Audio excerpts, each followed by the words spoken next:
All right, so I'm back. And what I ended up doing is I changed my UI scale because when I was watching some of my recordings on my laptop screen, I realized that maybe the UI size was a little on the small side if you're watching this on a laptop or something. So I've upscaled my UI size a little bit. So hopefully that will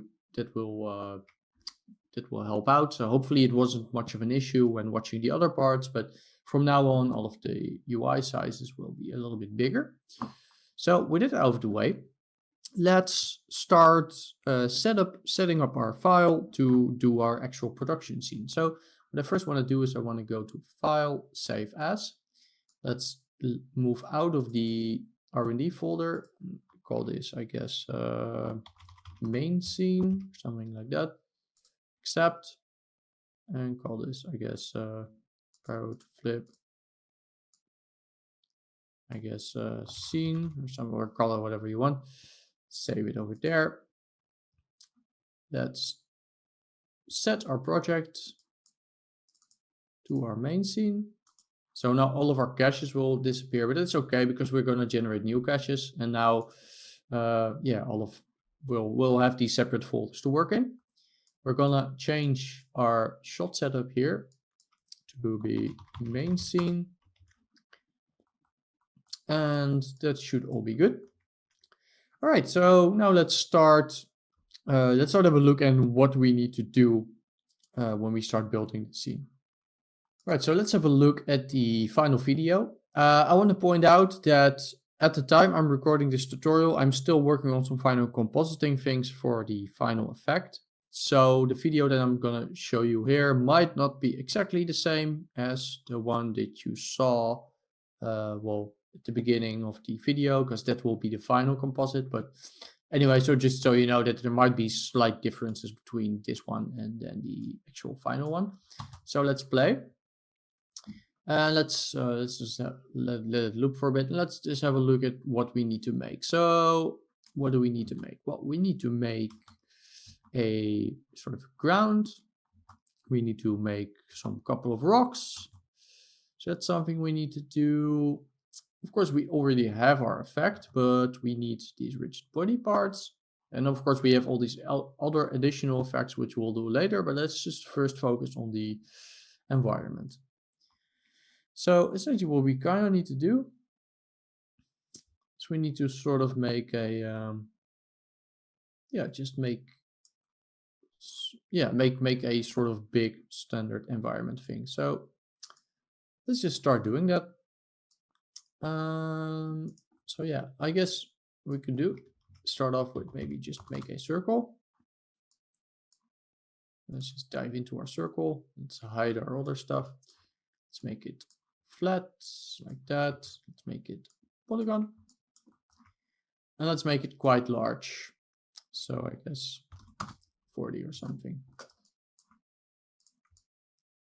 So then we have quite some stuff to work with. Let's make it 50 division and let's remesh this.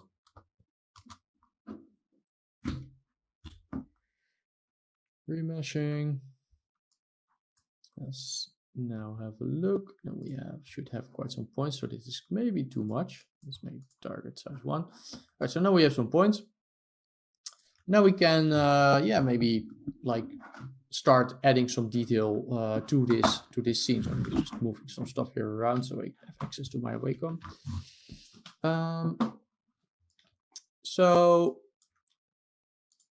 You can see in the scene that we have here, there's sort of a bump upwards. So I did that so the fluid would have some little bump to sort of flow over. So I guess we could do that. So let's just go to top view. And I want this to be in the center. So let's go to point selections. Let's grab a couple of points. So, but with space and 1, 2, 3, whatever, you can switch views, by the way, if you didn't know that. Press T, transform this up. Let's increase our soft radius. So we're going to have some radius fall off. Let's move this upwards. I think maybe, by the way, I'm going to remesh this a little bit more so we have a little bit more detail to work with. Right. Now let's go to top view again. Let's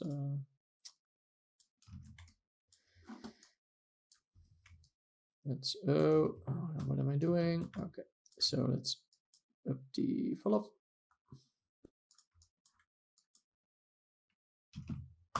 Right, something like that.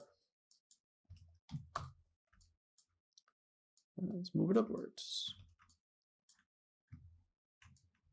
So let's make a camera maybe, so we have something that we can kind of know what we want. So let's have a camera. Let's set it to, let's set it to maybe which focal length we want. I don't remember exactly what I did. Let's maybe do 36 or something, or maybe 42. You can change it later, but so we just have some rough idea of what we want it to look like. So let's have a look at our initial scene. So I guess something like that looks fine. Let's unlock our camera. And now let's just add some of the other stuff in the environment. So let's grab some points and like make a little bit of a gap there. And then let's turn off lighting, by the way. So make a little bump there. Let's like do a little bit less fall off. And let's just sort of shape our environment a little bit. I mean, it doesn't have to be that interesting. You can make it as interesting as you want, but I went with sort of a lunar type landscape. I guess I kind of like that look. And of course, we're going to do these rocks as well. So those will add some more diversity to the landscape. But in general, let's move some stuff down. I guess something like this. I mean, you can keep tweaking it, but right. So now we have a sort of a base landscape. Call this out. I guess call this landscape. Oh, what we maybe want to do is maybe what we could do is add a mountain top here to sort of add a little bit of detail. Again, all of the detail will be just added during render time in the materials.